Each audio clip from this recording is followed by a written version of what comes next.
warahmatullahi wabarakatuh. Perkenalkan, nama saya Muhammad Farhan dengan NIM 24010690.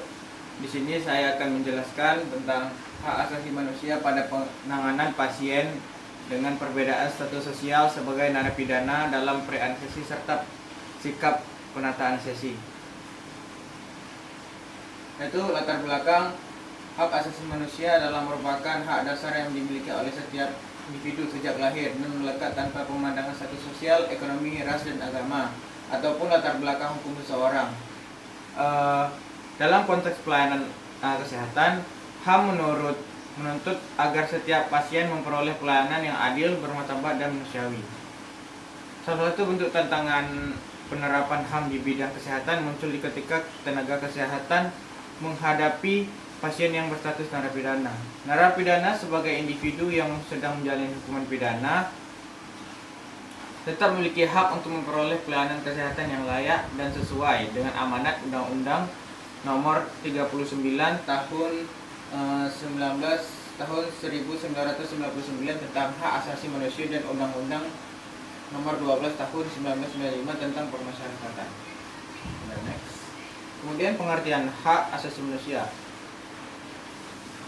HAM adalah seperangkat hak untuk melekat pada diri manusia sebagai makhluk Tuhan yang Maha Esa dan wajib dihormati, dijaga, dan dilindungi oleh negara, hukum, dan setiap individu. Undang-Undang Nomor 39 tahun 1999 pasal 1. Hak ini mencakup hak hidup, hak memperoleh pelayanan kesehatan, hak bebas dari penyiksaan, dan hak memperoleh perlakuan yang adil. Dalam bidang kesehatan, hak HAM diatur pula dalam Undang-Undang Nomor 36 Tahun 2009 tentang Kesehatan yang menegaskan bahwa setiap orang berhak memperoleh pelayanan kesehatan yang aman, bermutu, dan terjangkau tanpa diskriminasi. Kemudian hak kesehatan bagi para narapidana. Narapidana adalah individu yang sedang menjalani hukuman pidana berdasarkan putusan pengadilan. Meskipun demikian, mereka tetap memiliki hak untuk memperoleh perawatan medis. Pasal 14 ayat 1 Undang-Undang Permasyarakatan Nomor 12 tahun 1995 menyebutkan bahwa narapidana berhak memperoleh pelayanan kesehatan dan makanan yang layak. Dalam praktiknya, pelayanan kesehatan bagi narapidana seringkali menghadapi hambatan seperti keterbatasan fasilitas medis yang di lembaga permasyarakatan, stigma sosial dari tenaga kesehatan, hingga diskriminasi dalam pelayanan. Namun dalam konteks pre-anestesi, penataan anestesi memiliki tanggung jawab etis dan profesional untuk memberikan pelayanan setara tanpa memperhatikan status sosial pasien. Next, kemudian ada prinsip dalam pelayanan pre-anestesi. Yang pertama ada prinsip non-diskriminasi. Semua pasien termasuk narapidana harus mendapatkan pelayanan anestesi yang sama. Diskriminasi berdasarkan status sosial melanggar prinsip keadilan dan dapat menimbulkan dampak etik dan hukum. Yang kedua ada prinsip kemanusiaan dan bermartabat. Narapidana tetap manusia yang memiliki martabat. Dalam tindakan anestesi, penggunaan bahasa sopan, penjelasan prosedur, dan empati merupakan bentuk penghormatan terhadap kemanusiaan pasien. Yang ketiga ada prinsip informed consent, yaitu pasien narapidana berhak mendapatkan informasi yang cukup tentang prosedur anestesi dan memberikan persetujuan yang dengan sadar. Meskipun berada di bawah pengawasan hukum, hak atas persetujuan medis tetap melekat. Yang keempat ada prinsip kerahasiaan. Data medis pasien narapidana harus dijaga kerahasiaannya sebagaimana pasien lainnya. Tenaga anestesi wajib menjaga privasi informasi medis. Kemudian ada tantangan penanganan pasien narapidana dalam pre-anestesi. Yang pertama ada stigma dan bias pribadi tenaga kesehatan. Narapidana kerap dianggap berbeda atau tidak layak menerima perlakuan yang sama. Bias ini dapat mengurangi kualitas anestesi dan keselamatan pasien. Yang kedua ada keamanan dan pengawasan. Narapidana biasanya mendapatkan pengawasan dari petugas lapas atau kepolisian. Hal ini dapat menimbulkan rasa tidak nyaman atau ketegangan di ruang operasi, terutama bila privasi pasien tidak dijaga. Yang ketiga ada keterbatasan fasilitas dan waktu.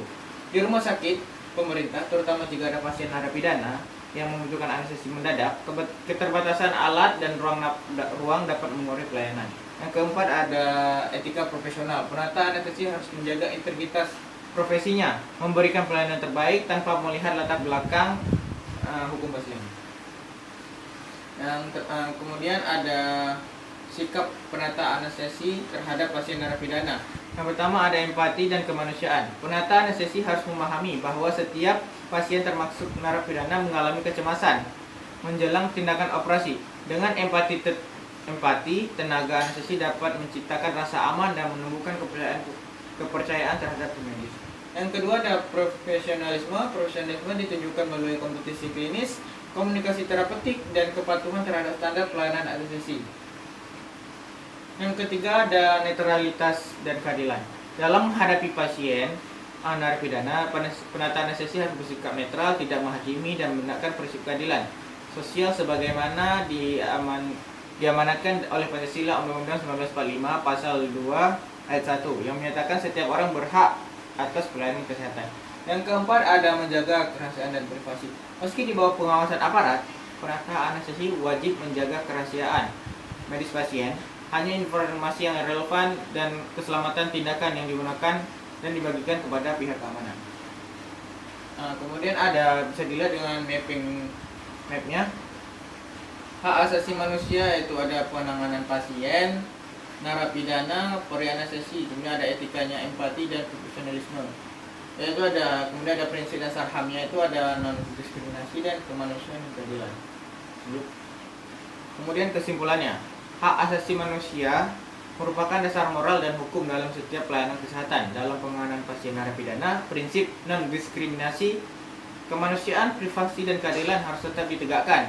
Narapidana tetap manusia yang memiliki hak memperoleh perawatan anestesi yang aman dan bermartabat. Penata anestesi memiliki peran penting dalam menjembatani penerapan HAM di ruang operasi dan cara menunjukkan empati, profesionalisme, dan etika, sikap netral, adil, dan berorientasi pada keselamatan pasien. Merupakan wujud nyata pelaksanaan HAM dalam praktik keperawatan anestesiologi. Sekian dari presentasi saya. Mohon kurangnya saya minta maaf. Wassalamualaikum warahmatullahi wabarakatuh.